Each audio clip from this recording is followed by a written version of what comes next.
So, one of the most burning questions I get asked all the time is how does a dismissive avoidant act across the different stages of a relationship? So, if you end up in a long term committed relationship or even marriage with a dismissive avoidant attachment style, what does it look like? How do they tend to show up? And the answer to this question depends really on whether or not they're doing the work. But I figured what I would do here today is map out those two trajectories. So, what a long term relationship looks like with somebody who doesn't do the work, who stays a dismissive avoidant attachment style, versus what happens if somebody's actually doing the work, and what are some of those key signs to even catch on that may be happening. And I think in order to best illustrate this, we have to cover the 6 stages of relationship. So the 6 stages of relationship, by the way, every single relationship has one, even with 2 securely attached people. They just tend to move through the relationship stages a little more easily. It starts with a dating stage. Okay. So that is usually the first few months. We get to know somebody. And once we make some sort of commitment to furthering that relationship, to focusing on that person more, that's when we move into the honeymoon stage, characterized by elevated neurochemicals, that deep bonding, infatuation, connection. And you tend to see everything with the rose-colored glasses on. Once we get adapted to somebody, once we're used to them, once we get more comfortable, we start lowering the mask. That's actually what triggers the onset of the power struggle stage of relationships. And the power struggle stage isn't like the dating stage where it lasts a few months and we're supposed to vet and get to know somebody. Isn't, another year and a half after that first few months or 2 years, where we're in this like rose-colored glasses stage. No, people can actually uniquely stay in this stage for their entire marriage or relationship. In other words, you may see that some individuals who don't know how to move through the power struggle stage end up in a 25-year marriage where there's always just this background of tension, power struggles, arguing, or just instability, like discomfort happening all the time. But if you make it through the power struggle stage, you move into the stability stage, characterized by more harmony. You've learned each other, you understand each other. Then the commitment stage, where you usually start binding your life together with bigger commitments together. That could be children, house, or even starting a business together, or moving into a space where you commit to different hobbies long-term together, or activities, routines. And then eventually the bliss stage of relationships, which is the honeymoon stage, basically. But you deeply know somebody, right? You're not just like knowing the surface part of somebody or a little bit about them at a high level. You generally deeply know this person. So, with all of that being said, why this actually matters when it comes to how an avoidant acts in a committed relationship is if somebody's not doing the work, they're generally not making it out of the power struggle stage if they're a dismissive avoidant, which means you're usually seeing somebody go dating, honeymoon, power struggle, and either break up in the power struggle stage or stay there for the long term. So let's start there. And then we'll talk about what it actually looks like if somebody starts to do the work instead. So dating stage, you'll generally see the dismissive avoidant shows up kind of as their best version of themselves in certain aspects because they are not afraid yet. Okay. Dismissive avoidants are constantly operating from their feelings minus their fears, but the fears don't really come online for somebody's attachment style until they have actually attached. In other words, you're not going to see that fear-based version of this person yet, enabling them to often show up a little more, with presence, like not gifts, but presence with a CE, right? They're able to be more present, more attuned, express interest, not be so afraid of being vulnerable. And then they often move into that honeymoon stage. Oftentimes here, that attachment component becomes more real. And you may see early signs in the honeymoon stage where somebody starts to back off. You can see this in the dating stage too, if they feel like their freedom, autonomy, and like those needs that they really have as a DA start to be challenged. But generally what you'll see is it's not until there's a deep attachment bond that the dismissive avoidant starts to really fear attaching and vulnerability and everything that gets triggered along with that, namely the loss of their sense of self, the fear of being trapped or engulfed, the fear of too much pressure and expectation on the relationship, the fear of being criticized or seen, deeply and known, and then being found out as defective or shameful, because often they have a lot of internalized shame. So in early parts of the honeymoon stage, you'll see glimmers of that. And what happens is we start having the feelings minus fears. Feelings are quite high in the honeymoon stage, but the fears start to play catch up. Okay. And that happens more and more the more comfortable this person is. Now, the dismissive avoidant in this stage often thinks, well, we're doing well, we're in a pretty good space. I also don't have to try as hard. And unfortunately, while the dismissive avoidant sees being in a good place with somebody as an opportunity to basically take their foot off the gas in regards to putting in effort and trying to grow the relationship connection, they see it as like, oh, we've reached a certain level of comfort. We don't have to really try so hard anymore. But every other attachment style usually sees it as some form of the opposite. Either, wait, hold on a second here. Why did you change? How hard you're trying? What does that mean? Am I going to be abandoned? Am I being betrayed? Or, hey, we're supposed to keep trying and putting effort in, and there can be some sort of discomfort taken from the fact that that has shifted. Okay. So dismissive avoidants are usually like, oh, we're comfortable now. We don't have to try. But everybody else is like, wait, what changed here? What's going on? Now, this often then triggers that onset into the power struggle stage, because usually when somebody's on the receiving end of that, they'll start getting frustrated or confused or upset, sometimes becoming more critical.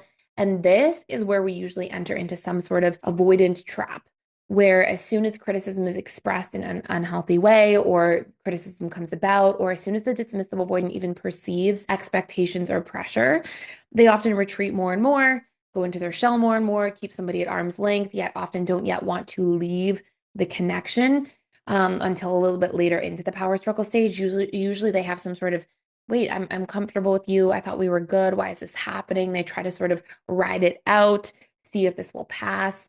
But in doing this, because their major coping mechanisms are to keep retreating, they become a turtle going into their shell, right? They keep pulling back further and further, leaving somebody to feel confused. And this is where you'll see generally less effort, less consistency, less initiation. The dismissive one ends up feeling like they're walking on eggshells here. They're scared to really reach out and be vulnerable around anything. They're scared to try things a lot of the time in this stage because they, whether it's happening or not, they perceive that, wait, if I try something and you don't like it, I'm just going to get criticized again. So they really go into, in the power struggle stage, this dynamic of being frozen. They really get into learned helplessness. They usually don't know how to communicate their feelings or work through things. And they usually don't want to hurt somebody, but they also don't want to be criticized.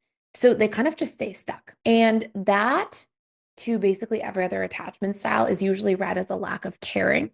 Whereas the internal relationship the dismissive avoidant has to it is often one of feeling confused, anxious in their own way, right? Not anxiously attached, but they feel anxious about being vulnerable, about being criticized. And they just go, okay, well, I'm just not going to do much of anything. And that's how I'm going to feel the most safe emotionally. And so now we have this big withdrawal, right? And oftentimes the dismissive avoidant will further sink in this stage into their creature comfort. So they'll try to soothe rather than through their partner, and to co-regulate, they'll try to soothe through sometimes friendships, but oftentimes distractions, things that cause them to numb, right? And we often talk about on this channel how there's such a big difference between self-soothing, which dismissive avoidants are often characterized as being good at, but really that's not a completely true statement, because they're really good at self-numbing. And so sometimes in this stage, the power struggle stage, dismissive avoidants are more numbing out than anything else. They may retreat into hobbies, but most often it can be into drinking, into binge eating food, into binge watching television, into binge playing video games. I mean, it's usually things that are their way of kind of escaping themselves and the situation. And believe it or not, a lot of times the dismissive avoidance relationship to doing that is coming from, well, if I can just numb out, I can kind of stay in this relationship and somehow make it work. Maybe these hard times will pass. But there's just such a deep helplessness for most dismissive avoidants when they're in this stage going, why am I being given a hard time for everything? Not realizing that part of what sparked it is that initial feeling of, oh, we're comfortable. I don't have to try so hard. And then that sets off sort of a chain reaction of events. Now, if a dismissive avoidant stays here long term, a lot of those patterns seem to stay the same. So they may initiate less, they may not try a lot, they may not put their sort of foot forward and their themselves out there to be vulnerable.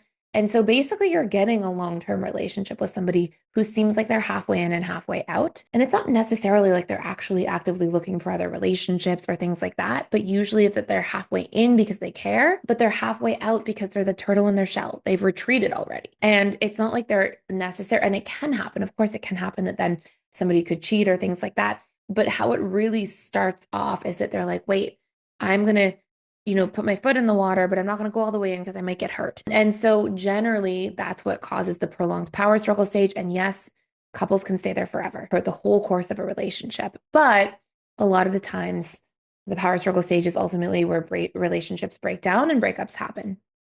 So let's now pause, right? Because you see what you're getting longer term. Let's pause and compare this to somebody who's doing the work. Okay. So a dismissive avoidant who's doing the work you are going to see a lot of those similar patterns early on, right? You're going to see the dating stage, they show up, the honeymoon stage, they can get a little bit of cold feet later into it, start becoming a little bit afraid. But in the power struggle stage, if somebody's doing the work and showing up, you are going to see a couple key things. Number one, they're going to communicate a little bit. Even if they're not perfect at it, they will communicate. They'll start by saying, hey, this is what's coming up for me. I want us to be able to talk, and I need you to be a little bit more gentle in the way you phrase things or how you communicate with me. If you see a dismissive avoidant being vulnerable, trying to hash problems out, trying to work through things, then what you'll see is that the preceding stages look different. And we'll talk about why in detail here for a second. I do want to let you know, though, really briefly, that if you are listening to this and you're interested in the dismissive avoidant or literally any attachment style and how they tend to show up in the 6 stages of relationships, you can check out a fully free course all about this. It dives into every attachment style, all the different things that they need to thrive in each stage, the ingredients to bring into a relationship. I mean, they're like 2-hour courses with the full roadmap for like how to connect to somebody of any attachment style or how to really connect yourself to people if you're not sure of what you need in each stage in order to keep progressing to be able to get to that bliss stage, which is what most people are often seeking for. So full roadmap for that you can check out fully for free, and you can actually spin right now to win. Sometimes you can even win a free membership or a 14-day trial to go through. You can get through lots of courses in the 14 days. So anyways, I'll put that link down below. If you have a dismissive when doing the work, you're going to see some early signs. You're going to see that in the power struggle stage, they start to try to be vulnerable. Vulnerability isn't going to be the same vulnerability you're going to see from an anxious attachment, okay? You're not going to see like them pouring out their feelings, but you're going to see them addressing problems head on and trying to have conversations to move through them, okay? The next thing you're going to see is that they'll try to communicate their needs a little bit. That's their way of trying to preserve the relationship, believe it or not. That's their way of trying to be like, I need you to see and know me too, so that we can still keep investing and we can work this out. And that's actually a really good green flag if somebody's trying to do that. The other thing you'll see is that dismissive avoidants will make an effort to hear you out. When you have a dismissive avoidant really doing the work, one of the things you'll see early on is that there's a lot of active listening. They're usually trying to understand. And even though they're not great at processing it in the moment, they'll usually step away and come back. And this is another huge sign that the dismissive avoidant is trying to do the work, is that what you talked about, they may not do that thing that day, but the next day or later that week, they're going to make that concerted effort. And you're going to see dismissive avoidance really show up the most often in their actions rather than their words. Now, if you're seeing somebody show up with no actions, then they're not doing the work, right? And then you have to maybe reconsider that relationship. But if you're seeing somebody hear you out, listen, try to be present, take it in, kind of analyze it, and come back and put in some sort of concerted effort, that is a great sign. Okay. Another big thing that you'll see in terms of signs that this person is showing up to move beyond the power struggle stage with you is generally you'll see that they are a little bit more emotionally regulated. They try to be patient. They try to be present. Their nervous system isn't causing them to be super restless as soon as there's some sort of conflict or challenge. And you'll see more consistency and initiation, right? You'll see those are all be pointers that this person is here trying to make the effort. Now, if you are seeing this over time, and if you are also somebody who's showing up to put in the effort as well and to work through any of your attachment dynamics, then you can really grow together with somebody instead of growing apart, and ultimately move into the stability stage, which then becomes characterized by more harmony, more connection, more depth, and eventually the commitment and then bliss stages, which is, like I said earlier, the honeymoon stage, but you deeply know each other. So if you're not seeing those things, you're not seeing any progress, you're not seeing any attempts, not seeing any effort, that's a big sign that like what you're seeing is what you're probably going to get in the long run, right? So you have to ask yourself, what am I getting in this relationship now? Am I okay with this for another 5, 10, 20, 30 years? But if you're seeing that concerted effort, and if you're communicating what you need for effort and seeing that person go away, come back and put that effort in, then you can decide a deadline. Like, how much change do I need to see if this can work long-term? What specifically do I need to see? And make sure you are vetting by somebody's actions and not just their words. So that's it for today. I hope this is helpful for you in terms of different stages of relationships, how somebody tends to act. Remember, you have that full guide that you can check out fully for free, just for a limited time down below. And I hope you subscribe to this channel so you don't miss out on any of these videos or cool different offers that we have running right now. And thank you so much for watching.